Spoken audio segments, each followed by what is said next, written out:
O Apóstolo, terceira parte, capítulo 1. Da força mana a brandura. Depois de entregar os presos aos guardas locais, o centurião Júlio foi para as termas de seu quartel. Quando um soldado romano regressava de alguma prolongada viagem ou de remota fronteira, nada havia que desejasse mais vivamente do que banhar-se nas termas construídas por Agripa no campo de Marte, perto do Panteão. As termas, naturalmente, não eram só essas. Os imperadores e os nobres as haviam multiplicado pela cidade, porquanto, depois do pão e do circo, o que o povo romano mais apreciava eram os banhos quentes. Os ricos tinham suas câmaras termais reservadas e os pobres recebiam fichas de metal para poderem aproveitar os banhos públicos.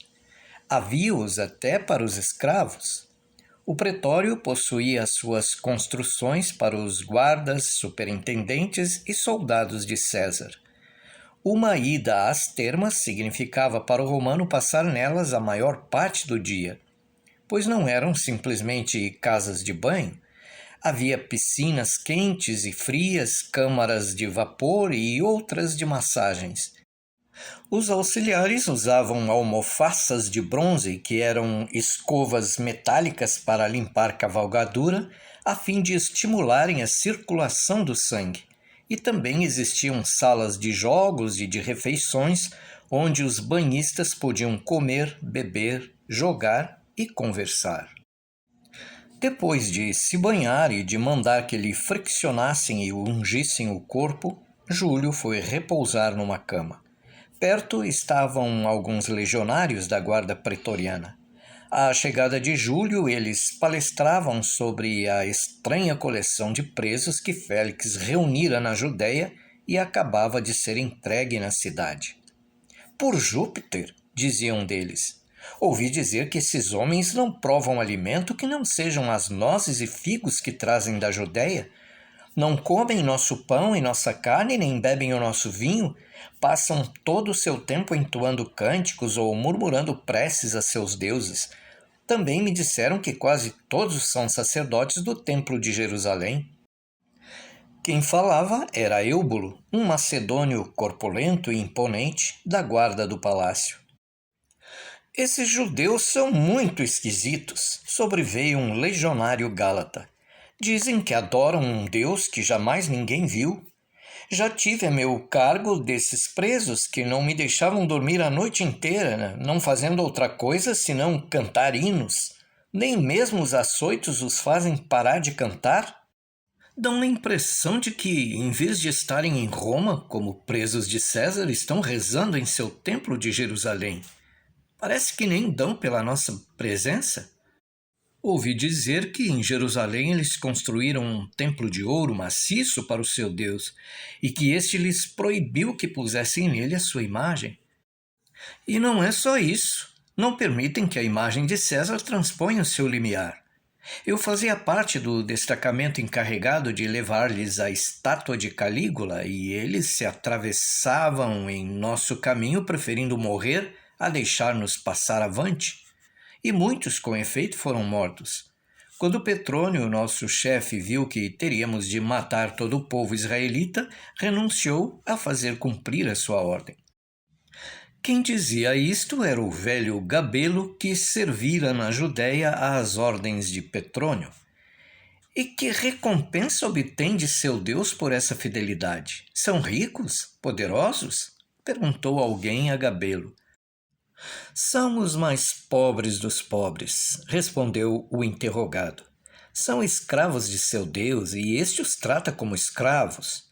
Mais fracos do que ninguém, todos os espezinham à vontade. Não conheço povo mais inerme, mais fraco. Todos desprezam os judeus. Já viste as farsas em que figuram representadas por nossos atores no circo? Por que então esse apego a seu Deus? Inquiriu um dos legionários. Segundo parece, opinou Júlio, acreditam em uma recompensa no outro mundo? Este mundo nada é para eles. A passagem pela terra, a seu ver, não é mais do que uma longa provação de sofrimento, fome, humilhação e até mesmo morte, para que possam reunir-se no céu a seu Deus numa segunda existência. Como conheces tão bem, irmão, os mistérios dos judeus? Perguntou Gabelo. Estive destacado na Judéia, de onde acabo de voltar com uma batelada de prisioneiros. Meu nome é Júlio. Como? É da Legião Augusta? Exclamou Gabelo entusiasmado. Eu não te conhecia, irmão. E acabas de voltar de lá? Cheguei hoje, e entre os presos trouxe um homem muito importante chamado Paulo. Paulo? Disse Eubolo. Penso que já ouvi falar nele. Na minha cidade de Filipos, muitas pessoas se converteram à fé dos judeus. E o que disseste é verdade. Eles se sacrificam nesta vida com a esperança de recompensa num outro mundo para onde o barco da morte os transportará? Se queres conhecer melhor essa matéria, disse Júlio, conversa com o homem que hoje entreguei a César. É uma criatura extraordinária, pois encheu minha cabeça com ideias de seu Deus. É sacerdote do Templo de Jerusalém? Só sei que ele é da raça judaica, como seus sacerdotes, respondeu Júlio. É verdade que salvou teus homens de um naufrágio? Inquiriu um dos presentes com curiosidade. Foi o que me disse um dos soldados com quem estive conversando. É verdade. No entanto, não sei bem quem seja esse Paulo. O certo é que há nele um demônio ou espírito, pois comunica-se com os deuses. Ele nos predisse: só o navio se perderá, nenhum fio de cabelo de vossas cabeças sofrerá dano. E foi o que aconteceu. Em meio à tempestade, todos desesperamos. Só ele permaneceu calmo. Se não fosse Paulo, não sei o que seria feito de nós.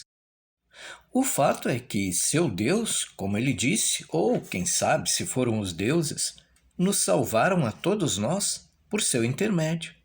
Disto eu tenho absolutamente certeza.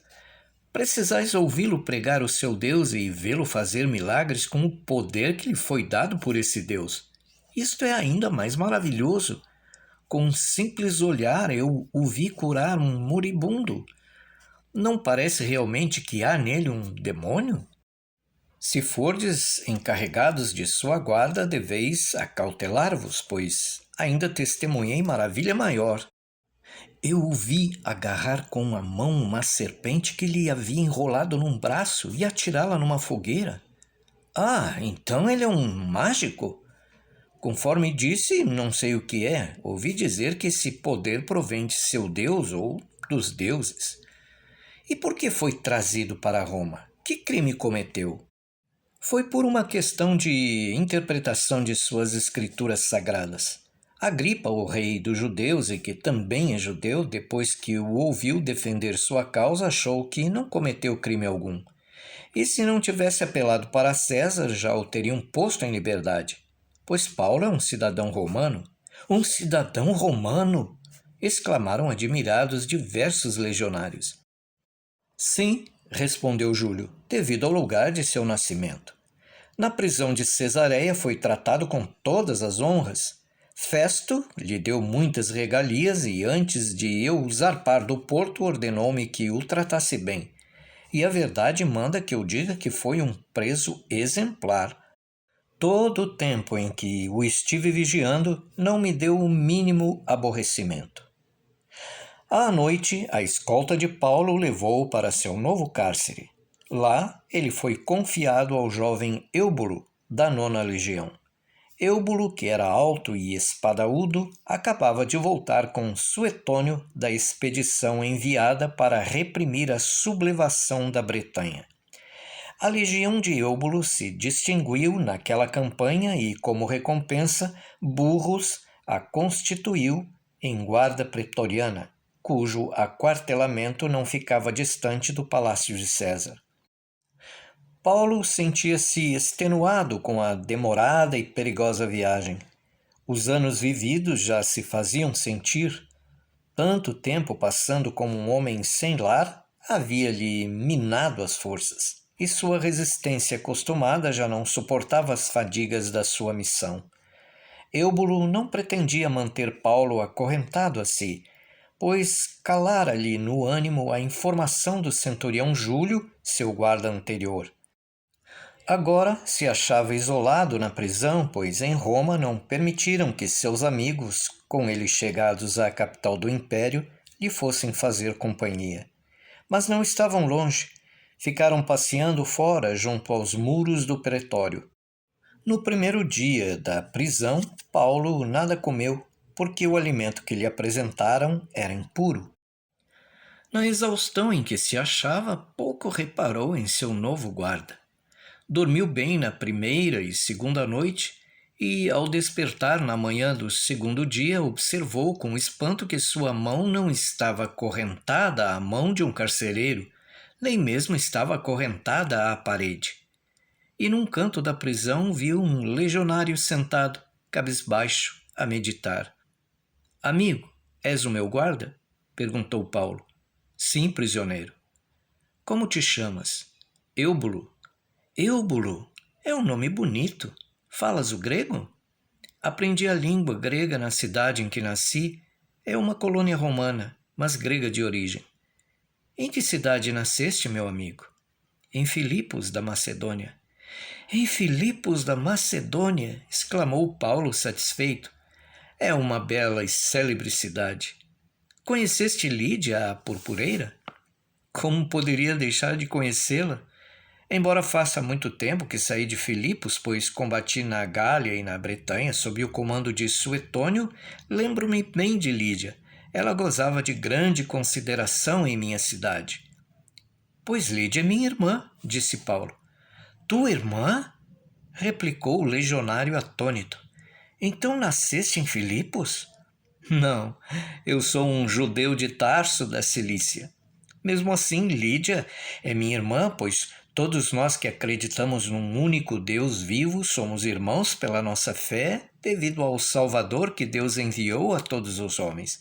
Ao Salvador Yeshua, o Messias, a quem todos devemos as nossas vidas." "Que queres dizer?" interrogou Eubulo. "Deves tua vida a teus pais, como eu devo a minha aos meus?" "Assim falas, pensando na vida terrena. Todos os que cremos no Messias somos da mesma família, como outros tantos irmãos, pois ele nos deu a vida celeste e nos gerou para a fé, e cada um de nós vive no sangue que ele derramou por nós." "Quem era esse homem a que te referes?" "Ele não era, ele é. Acha-se aqui conosco. Embora não o vejas, está em teu íntimo. Não és da minha fé, porém, mesmo assim, já não és para mim um estrangeiro, pois a tua bondade faz que sejas meu irmão. Mais tarde me tornarás a falar sobre este assunto. Estou a observar que não tocaste em teu alimento. Sei que, sendo judeu, não comes do pão preparado por pessoas de outra religião. Mas estão aqui no pretório 3 sacerdotes da tua fé. Vou fazer com que te mandem uma parte de seus frutos." "Eu não como pão dos estrangeiros", concordou Paulo, "mas reparto meu pão com os meus irmãos. E aquilo que é puro para meu irmão também será puro para mim, pois tudo que provém do puro é puro. Irmão Eubulo, vamos juntos tomar a nossa refeição." Paulo foi-se sentar junto ao seu guarda, e entre si partilharam o pão, as azeitonas e a água misturada com um vinho virgem. Enquanto comiam, disse Eubulo: "Entre os legionários tem um amigo que é um velho soldado chamado Gabelo. Desde o tempo de Calígula ele esteve destacado na terra dos judeus e contou-me que os judeus não consentiram que introduzissem a imagem de César no seu templo e não lhe quiseram prestar culto como Deus. Nós damos a César o que é de César e a Deus o que é de Deus. Só Deus é divino, por isso só a ele adoramos. A César nós servimos." Eubulo ficou silencioso a refletir sobre essa distinção e, depois de uma pausa, disse: "Ouve, estrangeiro. Disseram-me que te comunicas com os deuses, por isso quero fazer-te um pedido. tive um amigo chamado Auruso Sevanto. Era um velho soldado e, para mim, verdadeiro pai.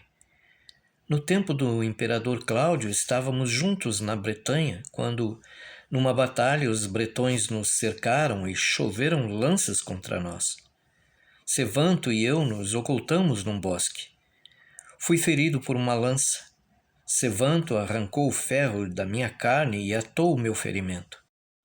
Num segundo ataque, eu e Sevanto combatemos costa contra costa, resguardando-nos com os nossos escudos, e como alguns inimigos nos atacassem de lado, ele procurou defender-me com seu corpo, mas nessa ocasião uma lança lhe atravessou o peito, e ele caiu, invocando o nome de César. Por ele eu daria a vida, mas ao sinal de retirada, já ele estava morto e eu o deixei no lugar onde caíra, banhado em seu próprio sangue. Não podes pedir a teu Deus que leve Auruso Sevanto para a companhia dos outros crentes no céu? Soube que és homem impiedoso e que teu Deus atende a teus rogos. Contaram-me que ele te aparece na prisão e te dá ordens como um oficial a um soldado. Pede-lhe pelo meu amigo Auruso Sevanto. Oh, bondoso Eubolo, já dirigiste a meu Deus a melhor de todas as preces? Essa é a prece da dedicação e da amizade. Meu Deus, que vê os pensamentos secretos de todos os homens, já ouviu a tua prece antes de a teres proferido. Como? Ouviu a prece de um estrangeiro como eu? Por causa de teu amor, não és um estrangeiro para meu Deus. Estás tão perto dele quanto eu, pois aos olhos de Deus somos todos do mesmo sangue. Eubolo ficou confuso. As palavras do apóstolo não tinham sentido para ele. Não podia compreender que houvesse uma religião que se estendesse aos estranhos em fé, tornando-os irmãos dos crentes. E então perguntou: e aqueles que não se conhecem são mutuamente irmãos e irmãs? Seja o homem o que for, seja ou não da minha carne e do meu sangue, quer me conheça, quer não, esteja onde estiver, se esse homem acreditar em Yeshua, o Messias, estará ligado a mim em Deus pelo elo da fraternidade. Mesmo que sejas livre e ele escravo? Inquiriu Eubolo. Entre os que creem em nosso Senhor não há livres nem escravos. Todos somos livres em Deus e nos pertencemos uns aos outros. Oh, essas coisas não têm sentido, redarguiu Eubolo, espantado. É a primeira vez em minha vida que ouço dizer que os escravos e os livres são irmãos.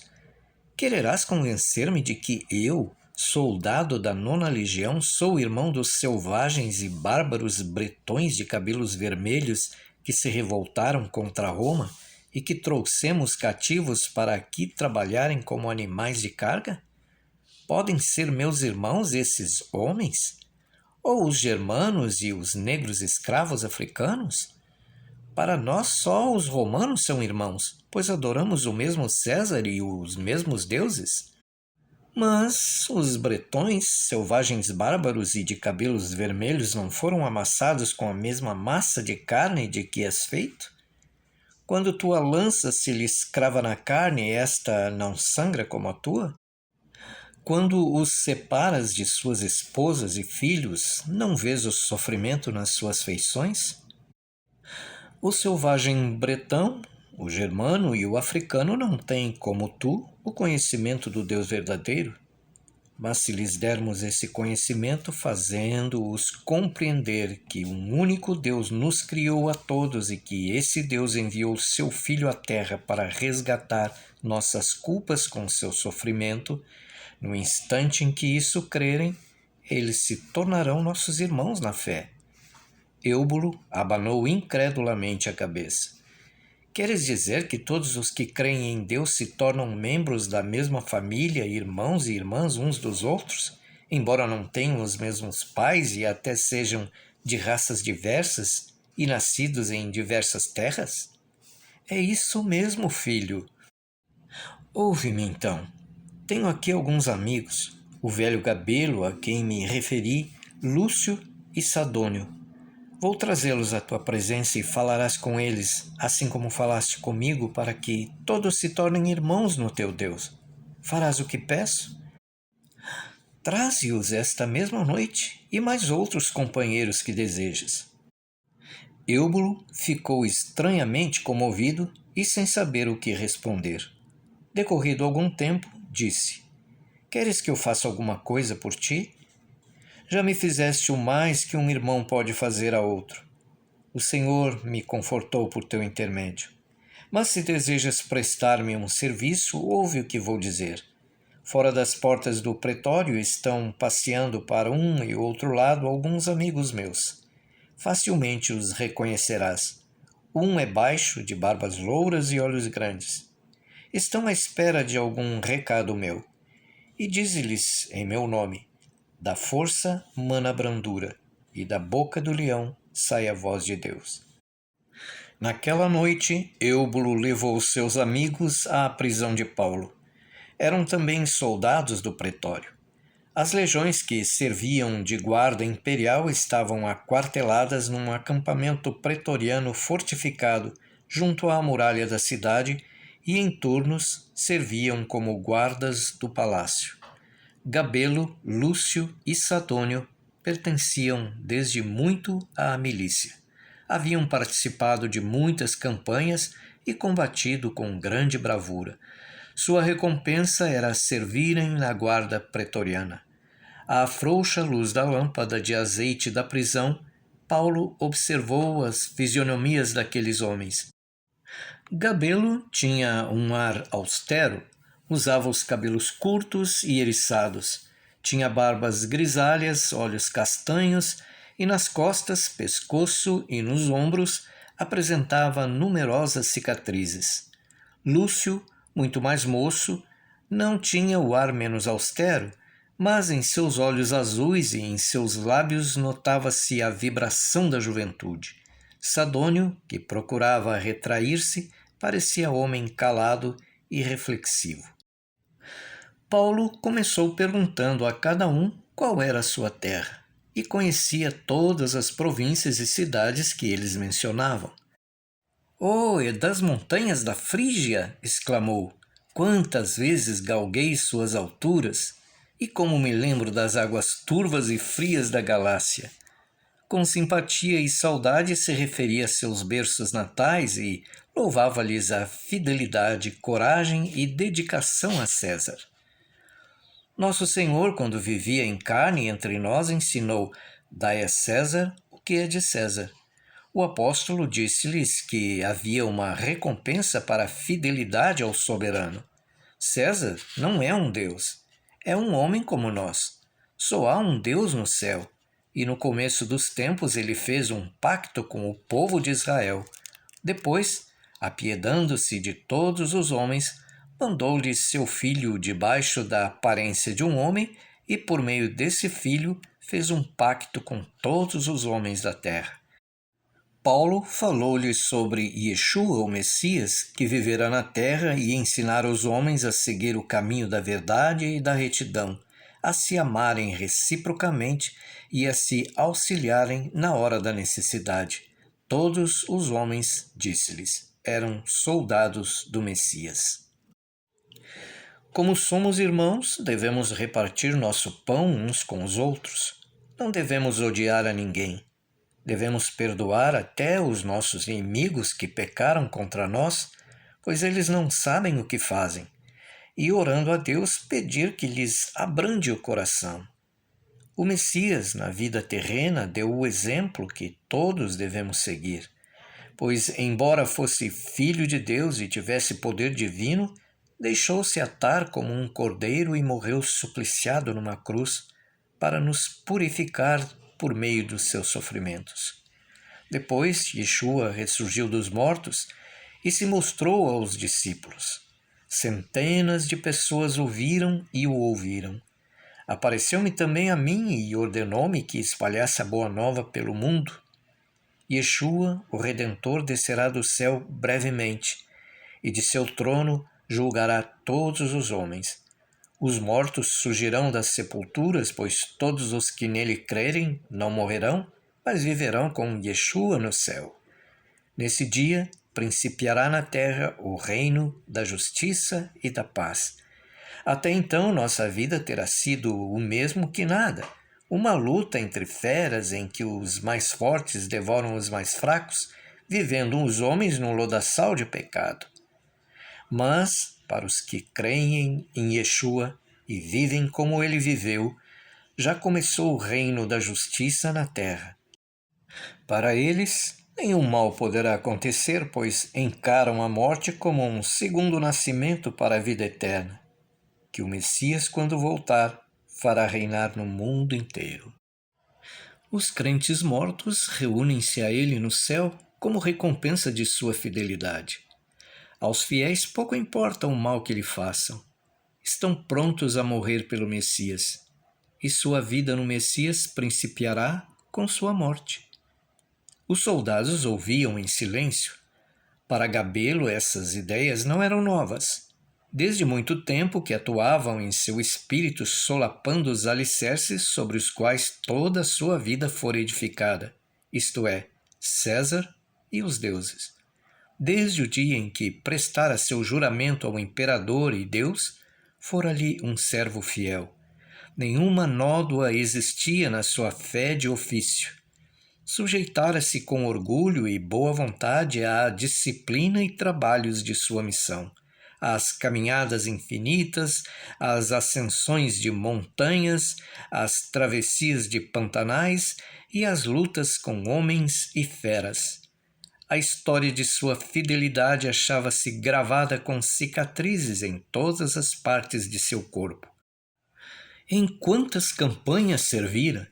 Ajudara a sufocar revoltas dos gauleses e das tribos da Germânia, combatera perto das bocas do Reno e atravessar as poucas águas que separavam a terra firme da Bretanha para arrostar a morte no meio de seus nevoeiros e florestas. Sim, César era divino e ele sempre o adorara. Em todas as terras em que estivesse não deixava de fazer-lhe oferendas. César era Deus, Roma o supremo poder, e aos dois dedicara sua vida. Quando chegasse a hora, Caronte encontraria em sua boca moeda para pagar sua travessia do Styx rumo aos Campos Elíseos, cobertos de ciprestes. E aí o velho soldado encontraria seu imperador Cláudio e de novo lhe prestaria seus serviços. Mas agora surgira uma dúvida. Seria Cláudio verdadeiramente um deus e estaria nos Campos Elíseos? E se tivesse apenas sido um homem mau, estaria no Tártaro, que era o lugar dos condenados? Anteriormente já esses pensamentos o perturbavam. Nos tempos em que prestara seus serviços na Judéia e presenciara a devota obstinação dos judeus, recusando-se a deixar colocar a imagem do César em seu templo, sua fé ficara um tanto abalada e a si mesmo se perguntara se em verdade Caio Calígula era um deus ou se, ao contrário, um simples homem, flagelo da humanidade. Só os judeus se recusaram a reverenciar o louco Calígula como divindade. E agora ele pensava em Nero, o novo imperador. Nero também seria proclamado Deus após sua morte, como sucedera com Cláudio e Augusto. Com que alegria e esperança ele, Gabelo, o auxiliara a cobrir-se com a púrpura depois da morte de Cláudio. Mas já era sabido que Nero mandara envenenar Cláudio e que depois envenenara sua própria mãe, a filha do amado general germânico. Todo o pretório fremira de horror ao saber desse crime terrível. Mas fora apenas o começo. Uns após outros mandou executar seus fiéis generais. A boa Otávia, da nobre linhagem de Augusto, fora repudiada por Nero, que a substituíra por uma escrava e depois por uma rameira comum. Com que horror Gabelo soubera da morte de Otávia, que toda Roma venerava. Já não havia um cidadão romano que tivesse a certeza de não figurar na lista negra. Onde se vira um César que se divertia disfarçando-se à noite como chefe de quadrilha, fazendo um grupo de bandidos atacar seus próprios súditos? Um César que não se envergonhava de lutar com gladiadores no circo? Que se rodeava de tocadores de flautas e cítaras e recitava suas poesias nos palácios e circos como um ator vulgar? Que fora feito da lei e da ordem que haviam sido o orgulho de Roma? Onde estavam a justiça e a retidão pelas quais ele, Gabelo, sempre estivera pronto a dar a vida? Que de divino poderia existir num César que era notoriamente um criminoso, uma fera, um assassino, um matricida? Não falaria a verdade aquele judeu encarcerado? Quem sabe se divino era unicamente seu Deus? E se o verdadeiro reino dos céus era o instituído pelo novo César, o Messias, filho de Deus?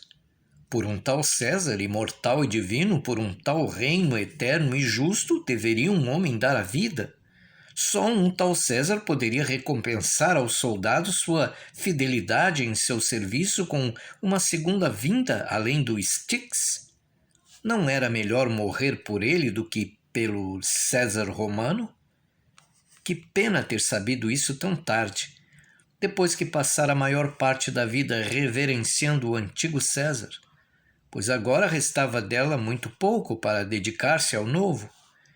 E como se murmurasse em voz audível este pensamento, o apóstolo respondeu: Nunca é demasiado tarde para irmos ter com ele.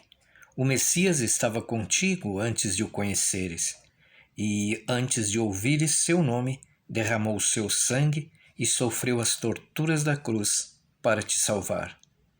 Glória ao novo César, pensou o velho soldado, a Yeshua, o Messias. Juro pela minha honra de soldado que deste dia em diante lhe serei fiel, e viverei e morrerei por ele, pois só ele é digno da veneração que devotamos aos Césares da terra. E enquanto o velho Gabelo se sentia assim profundamente abalado, ignorava que o mesmo sucedia com seus companheiros. Deste modo, quando a luz do dia penetrou no escuro cárcere de Paulo, o apóstolo já tinha conquistado 4 dos soldados de César, que juraram todos eles eterna fidelidade ao César do céu e da terra, Yeshua, o Messias.